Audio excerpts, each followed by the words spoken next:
એટલે મારે છે ને એવું પૂછવું હતું કે આ છોકરાઓએ વાત ફેલાવી છે કે ખરેખર હું ઐશ્વર્યા રાય જેવી લાગુ છું? છે ને. કાકા શાંતિ રાખો, આકડાશો નહીં.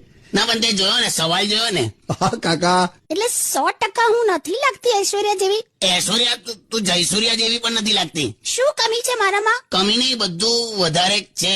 એટલું બધું બોડી નથી મારું. બોલો, જાતે જ નક્કી કરી લેવાનું શરમાઈને. તું એટલી બધી જાડી છે ને કે મોંમાં પાણી ભરીને આગ ઓલવવા જતી રહે છે. વે શું વે એટલે શું? આ રીતે બોલાય?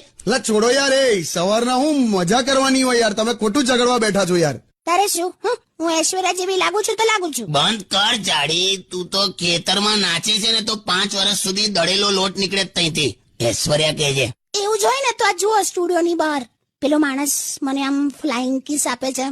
નથી ફ્લાઇંગ કિસ આપતો, સિંગના ફોતરા ઉડાડે છે. તુલા મૂકનેલા સોંગ એના વેમમાં